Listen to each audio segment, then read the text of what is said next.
everybody? Welcome to the Pound for Pound show. I am Phil, and joining me as always are Ben and Russ. How you boys doing? Great. We're doing good, back Phil. From break. Yeah, we're enjoying this nice weather. Weather's getting nice. Yeah. Don't jinx it. It's Michigan. We might get some snow next week. So I know. Let's not jinx it. So we got a lot to get into today, guys. We had a big time pay-per-view this last week, and we got some big fights coming up. So without further ado, let's recap UFC 274. First things first, should be some interesting discussion. Charles Oliveira, after missing weight, managed to get the win over Justin Gaethje in a short but exciting fight. So in typical Charles fashion, he had to get rocked, and then he came back and got the finish. So I'm going to turn it over to you guys. There'll be two discussions. We'll let you guys tell me what you think about the fight, and then we'll circle back and we'll talk about what we think is next at 155. Who's next for Charles? What's next for Justin? And what you guys see the lightweight picture looking like. So Ben, I'll let you talk about the fight first. Okay. It was a great performance by Oliveira again. A third in a row. He's beaten his last 3 or 4 fights. He's beaten just like legends, kind of, just the top tier. And Justin had him rocked, I think, in that first round, even knocked him down, right? And twice. Yeah. And Oliveira, but did you see the first shot 8 seconds into the fight? Oliveira rocked Justin. So they were going back and forth in that first round. And then it got to the ground. That's where Oliveira capitalizes on everybody. He's the submission king, and his stand-ups improving day by day.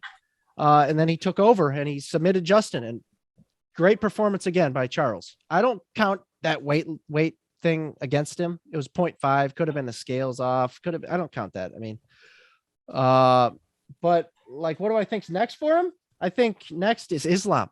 That's the fight that makes the most sense. Or you could do Conor if he wants a big payday. I don't agree with that fight, but that's an option. Or it's a tough sell for me personally, but Chandler, but he just fought Chandler literally 2 fights ago. So that's what I think. What do you think, Russ?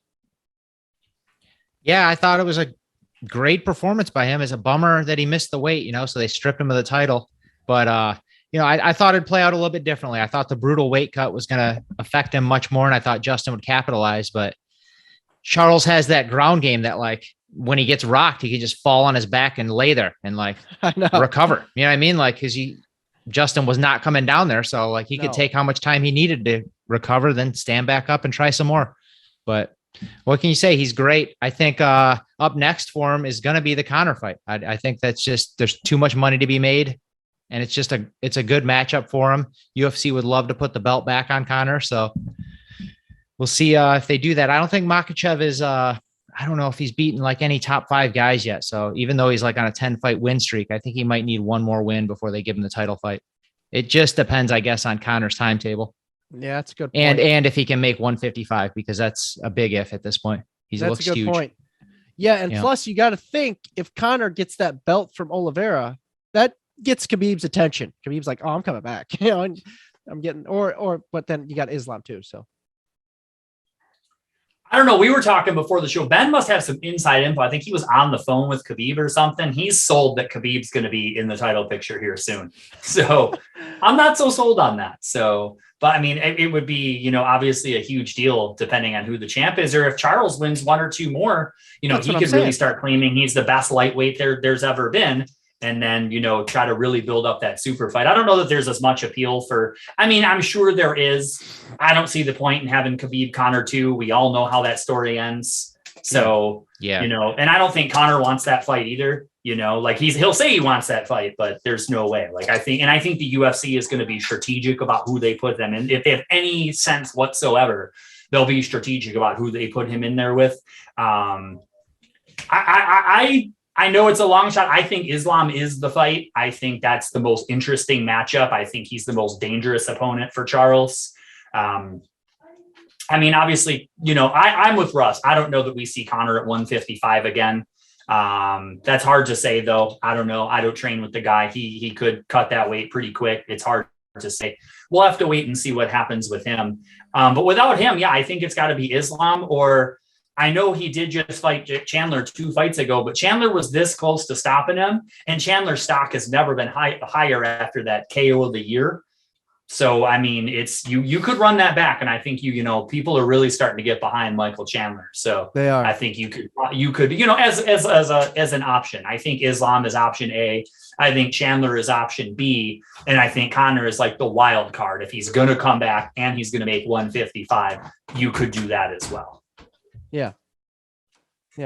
Hey, Okay. I'd 100% pay Chandler fight again. Like that dude is He brings it. unreal. Yeah, brings unreal it every entertainment time. every time he's in there. Yeah. Yeah. Are you not entertained? Yeah. He's Yeah. so much win, lose, or draw. He's one of those guys that you will pay to watch fight every single time. Like he's Had awesome. absolutely the highlight of the night, and then he cut the amazing promo. So Yeah, Yeah. which is us because his promos have not been great in the past. Like his promo was as good as his performance, which we'll get to in a minute. So right, he figured it out. yeah, 100%, man, 100%.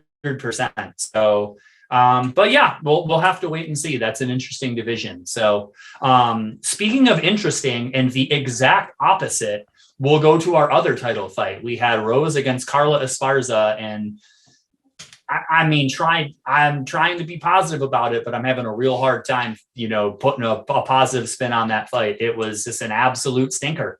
So, Carla Esparza eked out a split decision. I really don't know how much to comment on the fight because there was literally nothing to say, but I guess I'll get your guys' thoughts. I've seen a lot of chatter about the way they scored the fight. And then I guess what you guys think is next for the title, because I'll bet you they don't run that back. So Russ, I'll let you start this one off. Such a disappointment. Rose is my favorite female fighter, and I just cannot believe how that fight went down. I think if there was ever like a draw, where just nobody wins, that was it. Like no, neither of them did anything to win the fight, and the fans lost most of all. So like it was just trash. I hate it. I don't want to see Esparza defend that title unless it's just to get wrecked. I have zero interest in her. Rose, I want to see again, because she's put enough good performances together. I can believe she can have a great fight, but I don't know what that was. Even in the post fight, she was very strange. I have no idea. Weird. I don't know what Pat Barry was telling her, that things were going well and she was doing things right. Like it was just bad cornering, bad fight, bad everything. Yeah. It was a story of someone who couldn't pull the trigger versus someone who can't pull the trigger. Like Esparza's never pulled the trigger as far as striking because she's a wrestler. Rose, it was all like a mental game because she's lost to Carla before. She didn't want to get taken down. I think that was it. But just weird, man. But what was puzzling was when Rose came out after the fight and said, "What? I don't get points for good defense." Like she thought, yeah, that's what I'm saying. It was so strange. She doesn't know the criteria. Yeah. Like what the, you know what I'm saying? Like what's going on? I don't know. I thought that it could have gone either way. I didn't really care, honestly. Of course I want Rose to win because I like Rose more, but strange fight. I don't care. Carla's going to get the belt taken from her, I think, by whoever, Joanna, Wiley, or Andrade. I don't know if Andrade is still in that division, but I think she's going to get the belt taken from her. What do you think, Phil? Yeah, it was interesting. Like I said, obviously the fight was challenging to get through. I know I'm splitting hairs here, but I thought it was an easier fight to score than people think. I know almost nothing happened. Carla controlled the cage. Carla pushed the fight forward. In context of that fight, she was, it was still rotten, but she attempted takedown. She had the center of the octagon, and based off of the criteria, you had to give her most of the rounds. Yeah. She did enough in those rounds to win them. She didn't do much, but Rose did nothing. And yeah, we watched it together, and I was I just couldn't believe it when Pat Barry was telling her that he literally said, you're killing her with that uppercut. She landed 3 punches the entire round. You were the opposite of killing her. Yeah, you didn't hit her at all. You hit her with a couple jabs in an entire round. She just did nothing. And, I was surprised that even, her corner was telling her she was doing great getting into the later rounds when it certainly seemed like she was desperate to get a finish to win that fight. Again, not an impressive fight, not fun to watch by any stretch of the imagination. So no, I would put most of the blame on Rose because when you're the superior fighter, you have a major speed advantage, striking advantage, and you do nothing. It's on you. You screwed up. I hate to say it, but she gave that title away. She did more than Carla won it. She did. She gifted it. Yeah, 100%. And I think next, Andrade just had a super impressive victory. And she was right there. Or you could go with the winner of Joanna and Wiley Zhang, because they've both been there. All three of them are former champions. So, and the last one thing that I thought of, I forgot, is last time Andrade fought Carla Esparza, it was one of the worst beatings at 115 pounds. I thought Andrade killed that poor girl. So like, if they fight again, it's going to get ugly. And I think Joanna beat her pretty soundly too. Yeah. They beat, but I mean, it was violent when Andrade beat her. Yeah. They both beat the hell out of her. So, and I don't know, and I think that the advantage, Andrade is a good wrestler as well. So I don't think Carla's wrestling is, I think Andrade is too big, too strong, throws her around. Joanna's had great takedown defense as of late. I don't know. Yeah. I don't mean to be a hater, because Carla, I mean, deserves her roses. She won the belt. So, but I think there's multiple contenders, and I will put money on any one of them against her until she proves me wrong. Absolutely. So, and that's where we're at with that one. So we'll have to wait and see what happens. I think they'll probably wait to announce anything, especially because she's on her honeymoon. They're probably going to let the Joanna Wiley fight play. I think they'll let that play out. And if someone is impressive enough in that fight, if one of them gets a sweet finish or something, that puts it in prime position to get a title shot. But if it's not a great fight, I think Andrade could sneak in the back door and get it, because she looked super good in her last couple fights. Yeah, that's I agree with that. So that's how I see it going. And then the other fight, probably the most exciting fight on the card, in my opinion. We had the Michael Chandler, Tony Ferguson fight, two guys who go out and bring it. And they did not disappoint. So I will save my thoughts at the end. But Ben, give us the rundown. Tony was looking good in the first round, was he not? A lot of people gave him that round. Knocked Chandler down. And then the second round came along, and he went to the shadow realm. So Chandler threw that boot from hell, like a punt from the NFL, and kicked him clean on the chin. And that's one of the worst knockouts I've ever seen. Chandler, man, that guy he's had 4 fights in the UFCs. Every single one of them he brings it. He's do or die. He's kill or be killed. And you got to love that about the guy. If you don't like Chandler as a fight fan, then you're just not a fight fan. That's just as simple as that. And yeah, I don't know what you do with Tony. I think you give Tony maybe a wrestler next, or someone who's not so dangerous on the feet, and give him a break at least, then maybe give him, like, say, Dariush. Dariush doesn't have crazy, striking or anything like that. That would be a decent fight for him. I think Dariush is ranked pretty high, though. It's going to be hard to get him in there against Tony. Yeah, I think he's already ranked ahead of Tony. I don't see what's in it for Dariush to take that fight. Like, I agree with the matchup. I think it's cool, but I just don't know. I think Tony probably gets someone maybe even outside the top 10. Yeah, that's a good point. Yeah, just maybe a farewell fight, kind of like a easy kind of, hopefully, But anyway, Russ, what'd you think? I mean, I thought it was amazing. It was a highlight of the night. That punt kick was one of the craziest KOs we've ever seen. He even said, like, he's never even thrown it in training. Like, where that came from, I don't know. But like, he was kind of fortunate it landed, because Tony was doing well and Chandler was getting into his, like, firefight style fight. So, it could have went either way at that point, but the knockout was incredible. And as for what I'd give Ferguson next, I'd give him like a pocket watch and send him into retirement. Like, thank you for your 10 years of service. Like, we don't need any more head trauma. If you like the guy at all, do you want to see him, like, have crazy CT if he doesn't already? Like, no, I don't need to see him fight anymore. But Dana said, he said Dana's convinced that he should fight again. He said he looked great in the first round. I mean, if you need any more evidence, like I told you yesterday, just look at Chuck Liddell. Like, Chuck just had a great fight against Tito not that long ago. I don't know what you're talking about. Yeah. Okay. He seemed, pretty, like, still with it, like, while he was with UFC. But if you hear him talk now, clearly the brain damage is setting in, and it's going to set in for a lot of these dudes that take those crazy beatings, like, time after time. I don't know. I don't really have an interest in seeing him again. I'd watch it because I'm a fight fan and he's got a fun style. It's just, it's devastating to see a dude get wrecked like that. Yeah. It's tough because you could be on the fence about it. Cause again, like, if he doesn't get brutally KO'd, we're singing a totally different tune, because he was very competitive with the guy who we were just talking about might get the next title shot. Yeah. So it's hard to, like, send him out to pasture. But at the same time, yeah, like you said, like Tony in the last few fights, like he's been taken an insane amount of damage. So it's, and it's something, again, like I'm the biggest Tony Ferguson fan there is, and that's why like, it was bittersweet because that was such an awesome KO, but like, man, you don't want to see that happen to a guy like Tony. Like you go back and you watch it and just see him, like, you're like, good Lord, like I did not need to see that. No. Yeah. So yeah, it's very tough, but it's hard. If a guy wants to keep going, and he's fighting at a fairly at as high of a level as Tony is. Like Chuck looks like a zombie out there. Like Chuck can't move. Tony looked good. And like, I don't think Tony, like he's taken a lot of damage. I don't think he's ever been like knocked out cold before. That's the first time that I recall that happening. Like he's taken like Justin took years off his life. That's what I'm saying. That might be worse. Like his toughness against Gaethje. Like, right. I agree. Yeah. I agree. So yeah, we'll have to wait and see what they do. I'm certain we're going to see him at least once more. I think they'll give him an opponent outside the top 10 and see how he does and then go from there.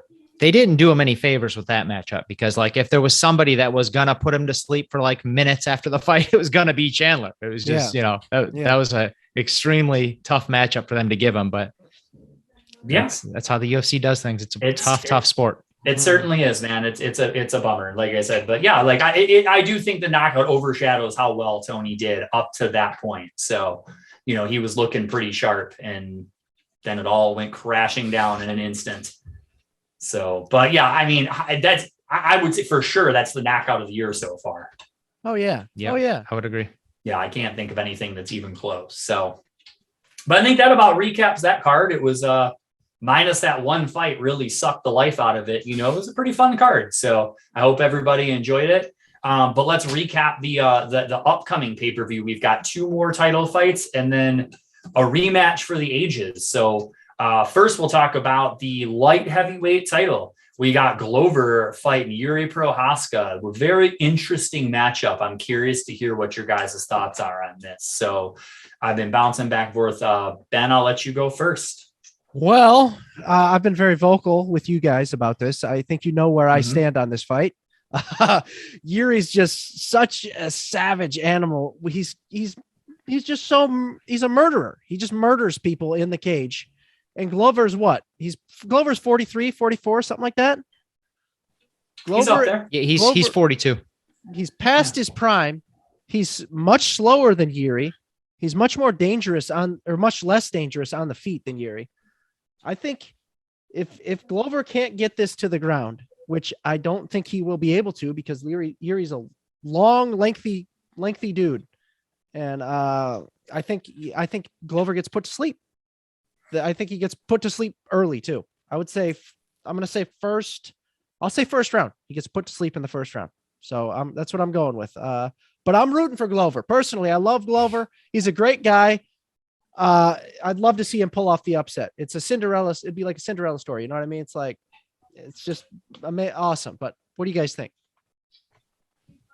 I think he's already had his Cinderella story, winning the title at 42 and having his like crazy comeback. I don't think it goes too much longer. Yeah, I think it's just an impossible matchup for him. I'm amazed at the betting line. You know what the line is? It's Glover plus 180 and Yuri minus 220. I thought it'd be what? Yeah, I thought it'd be a little crazier. I thought Yuri'd be a bigger favorite. Wow. But they must really respect the submission game and that last win. He is on a 6-fight win streak. I was looking it up. I was surprised. I didn't realize he had rattled off that many wins in a row after losing like three out of 5 or whatever, in bad fashion. Like it looked like it was over. And now he's won a good amount of fights in a row, but I was also looking up Yuri's record, 12 in a row, 11 of them by KO or TKO. He's just a murderer. Like he's destroying every dude. Most of them were first and second round, just an animal. And then, he ended Reyes' life. Like that one Dom is still out cold. That one wasn't even KO. It just said spinning elbow murder. Violent. But yeah, I'm going with Yuri. I think he's going to get it done. And I think the under is the bet in this fight over anything because it's going to be short either way. I'd be shocked if it goes past like the second round. I'd be shocked. One thing I will point out is Yuri, you guys will admit to this as well, that Yuri has a reckless style. Mm-hmm. He is reckless at times, and Glover's been known to pull off wins that you don't expect him to win. There is that. But I Right. just don't think If he catches him, and then jumps on him when he falls, like that's a path to victory for him. I mean, it's not a guarantee, but I think a guarantee is like the fight being pretty quick. I think they're going to come out of their corners and catch each other, pretty quickly. Yeah. What do you think, Phil? I mean, it's, like obviously I was going to say exactly what you said. I think the Glover story has been great, but like every story has a final chapter. And I think his is about that time. I mean, again, I think we're all stretching a little bit, but yeah, like Ben said, Yuri could overextend himself and Glover could drag him to the ground. And we haven't seen a lot of Yuri on the ground. So if Glover gets on top of him, he could make something happen. But yeah, I just think Yuri blitzes him. And Glover has traditionally struggled with guys like that. Like he, guys like Rumble, guys like that are just much bigger, much stronger. His fight against Gustafsson, he got, CT'd up pretty good. I don't know that I don't see it going too much different. Again, yeah, I think Yuri just comes out and throws a bunch of wild attacks and just pours it on until Glover can't stand in the pocket anymore. So, like I said, I wouldn't be like wholeheartedly like blown away if Glover is like I said, like if Yuri throws some spinning elbow and he's out of position and Glover hooks him by around his waist and drags him to the ground, the story could change real quick. Yeah. Yep. So, but I think that's a long shot. I think, I'm with Ben. I think he gets him out of there probably to where, he just that the accumulation of damage. It's going to be like when John Jones was beating everyone. He's just going to throw strike after strike after strike until Glover just folds up his tent because he can't take anymore. So that's how I see it going down. So it sorry, seems like Glover. an extremely rough matchup for the 42-year-old Glover. It is, man. I feel That's like sad, man. Yeah, it's a rough matchup for anybody. Yep. Yuri's a scary dude. Scary human. Yeah. Yeah. He's a guy that, again, like Dom went 5 rounds with John Jones and Yuri massacred him. It was violent. He is straight out of Tekken. Yeah, exactly. He is like a video game character. He's a madman. And I like both guys a lot. I won't be heartbroken either way. Like I said, it's hard to feel bad for Glover because he's had such a great run that let's be honest, who didn't write Glover to Teixeira off 5 years ago? Oh, 100%. Yeah. I did. No, we were like, oh, he's on the down, he's done. And then the fact that he came back and even when he fought Jan, I think we all picked Jan. Like, we're like, this is ridiculous. Why would anyone not pick Jan? And you saw what happened. So he made it look easy. Yeah. I think I've picked Glover's opponent in his last 6 fights. So it's possible. It's possible. So, but makes for a fun fight for sure. Yeah, it should be. It's going to be interesting. So, and then we've got another title fight. We've got Valentina, who seems unbeatable these days, against Talia Santos, who is 19-1. So that's, she's got that going for her, but she's obviously a massive underdog. Russ, what do you see happening here? This one's not quite as interesting. Valentina is just way better than every female on the planet. She's unreal. She finishes everybody. She wrecks them. She shortens their careers. And Talia Santos, even though she's racked up a nice record, it's not nearly as impressive. Like the girls she's beaten aren't as impressive. How she's done it isn't as impressive. She's got decision wins over people like Roxanne. You got to finish those fights if you're looking to fight Valentina. Yeah. So I think they're just short on contenders for her. And this is another one where she's going to, win how she wants to and when she wants to. And hopefully the ref is kind and stops it quicker than they've done in some Valentina fights where she's annihilated girls. Shevchenko. Yeah. I mean, there's a reason. That's really about all you have to say. She's a -800 favorite. And you could argue that she should be more because she's that good.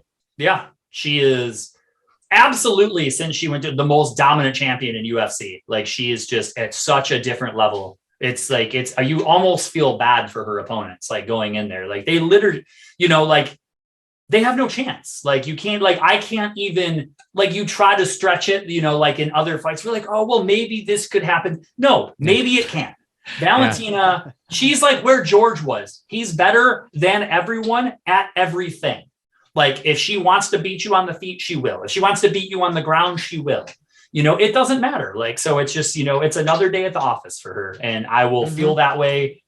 I will feel that way. And if she loses by some fluke, I would feel that way in the rematch. Whoever beats her, I'd be like, Valentina's going to kill her. Probably even worse when she comes back. She's going to be mad. Yes. Yeah. So yeah, until they find, She's several levels above any girl out there. She's just so good. 100%. She's just, a marvel. She's like from a technical standpoint, like I can't think of another female, even in her league ever, like I said, the only other ones were just bigger, stronger, there's been some others super impressive, but like, as far as her skill set, it's unreal. Yeah. So, but speaking of women's fights and one that should be really fun, we finally get the rematch from Joanna and Weili Zhang. That was a fight of the year contender and won some fight of the year awards when we did that. So they're finally running it back. How do you guys see that one going down? Ben, what are your thoughts? Well, the first fight was very close. Pretty razor thin decision, right? I think this one's going to be hopefully similar. Joanna's had some time off. I think that's going to be good for her. She's going to come in there pretty fresh. Weili is coming off what is it, a title loss, correct? Or a title title loss. So I think I'm going to give Joanna the edge in this. I think she gets the better of her on the feet, and it's going to be a fun fight again. It's tough to call, though. I could see it going either way. What do you think, Russ? Yeah, I mean, it's the first time Joanna's fought since that last fight against Zhang, which is crazy. Like I really wasn't paying that close attention that she took that much time off, like almost 2 years. Mm-hmm. But I'm excited for the rematch. That last one was the fight of the year. This one I think will be great again. I'm leaning Joanna first for some reason. I just think, I don't know. It could be said for both, I guess, that the path is wide open for the title again, because they both took the 2 L's to Rose, and now they don't have to worry about Rose because she doesn't have the title and she's not getting another title fight after that performance. So, the winner should think like they're getting the title. True. Yeah. I lean Joanna. I think it's going to be an awesome fight. They both stand up and strike a lot. I don't think we have to worry about any boring tactics being used. I think it's gonna be awesome.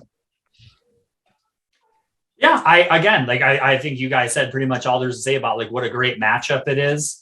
The only thing I'm interested in is with Joanna's time off, if things start to get violent, Weili showed that she could be taken down pretty easily. Does Joanna resort to that if she needs to? And does she have that skill set to do that? And, I know she typically doesn't. Joanna's one of my favorite female fighters ever because she just brings the violence every single time. And she's like Michael Chandler of the 115-pound women. She just goes out and just kills, and she's so awesome to watch. I concerned about the time off, I again, razor close, time. But if for my money, I would probably take Weili in this one. Weili has been super sharp. Like I said, the X factor is if the ground game gets factored in, that could go, I could see Joanna like busting out like a wild card and getting some takedowns to maybe get some points. Because again, it's going to be hard to finish either one of these girls. They can take a hell of a beating. So just look to that first fight where Joanna had like a second head growing out of her forehead. I know. It was wild. So yeah, it was wild. But yeah, like I said, I think they both are highly motivated because I think, just in my opinion, like if they go out and it's like a razor close fight, maybe they both get passed up for the title fight. But if they go in there and they're convincing and they win, they probably get a title shot in a fight they're pretty sure they can win. Yeah. So, right. They should be treating this like a title fight. Like it's agreed. So I'm very excited to see this one. I think it's going to be real interesting. So, but Russ, throw some best bets at us. Let us know how people can win some money on these fights.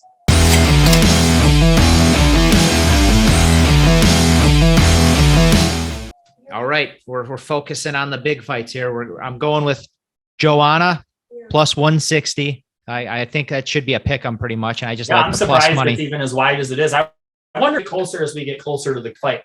It probably will because she's more popular. It will probably actually close quite a bit. And then I'm taking under 2.5 rounds for Glover and Yuri. That's minus 170. They said it at 2.5. Well, I know you can pick different ones. Yeah, you can do alternates. Minus 1.5 was I want to say minus 130, and minus 2.5 was minus 170. So just to be safe, I'm going 2.5 minus 170. I don't think it gets to the third round. I'd be shocked. Mm-hmm. And then also Yuri. I wanted to do Yuri by KO, but I couldn't find a bet prop on it. So Yuri inside the distance was minus 130.